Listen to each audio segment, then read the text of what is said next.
చిన్న చూపు చూచిన ఎట్టి వారికి విధముగా జరిగి తీరవలసినది.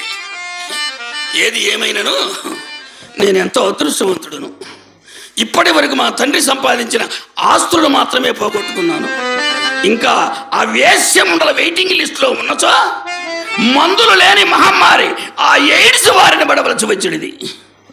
ఇక ఈ నిర్భాగ్యం సుబ్బారావుకు శాంతి ఎప్పటికి లభించింది? ఆ శాంతిగా ఆకేమున్నదిలే. ఏనాడు ఆ శ్రీహరి ముండ కొంపలో కాలు పెట్టితిమో నాటి నుండి నేటి వరకు గతము తలంచుకొని వగచుచూ ఇట్లు ఆలూరులో అట్లు అమ్ముకునుట నా నాటను పరిపాటి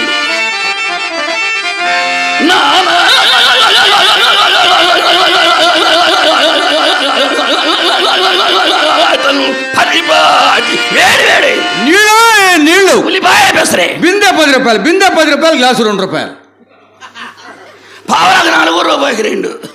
ఎవరప్ప ఈ కాడిసి నరిచంద్రుడు? ఏమనుకో మాకు పొద్దుగూకులు పోయిసాక నుండి లైట్లు దెబ్బతిన్నాయి, తిరిగి తిరిగి టైర్లు కూడా దెబ్బతిన్నాయి. అసలు మనుషులు గుర్తుపట్టే పరిస్థితి లేకుండా పోయినాయి. కానీ ఏ ఊరు మంది? ఈ ఊరే. ఇది ఆలూరా?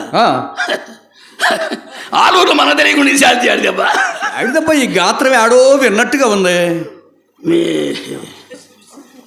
మీది పంగనామాల వారి సందు కదా? మీది పచ్చిపులుసు వారి వీధా? ఒరే ఒరే ఒరే ఒరే పంతులు గారు! సుబ్బారావు నువ్వా? అయిపోయింది. పంతులు గారి పని పూర్తిగా అయిపోయింది. సుబ్బారావు పని శాంతం అయిపోయింది. బచ్చనాడు చెప్పా బజార్కు బాగుద్దని.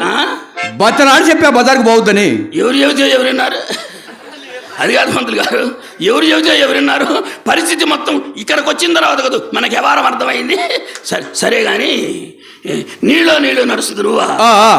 ఎంతగా దిగజారింది పంతులు గారు ఈ వ్యవహారం. అప్పటికి నేనే పెద్ద ఫైనాన్స్ బిజినెస్ చేస్తున్నట్టు. అది కాదులే, నీకు ఆస్తులు పోయినా ఆకారం అన్న మిగిలింది. మనకు ఆస్తులతో పాటు ఆకారం కూడా పోయింది. ఇంటికి వెళ్తే పక్కింటికి వెళ్ళు అంటున్నారు. చేసుకున్న పెళ్ళాం కూడా గుర్తుపట్టే పరిస్థితి లేకుండా పోయింది పంతులు గారు. అయ్యో పాపం.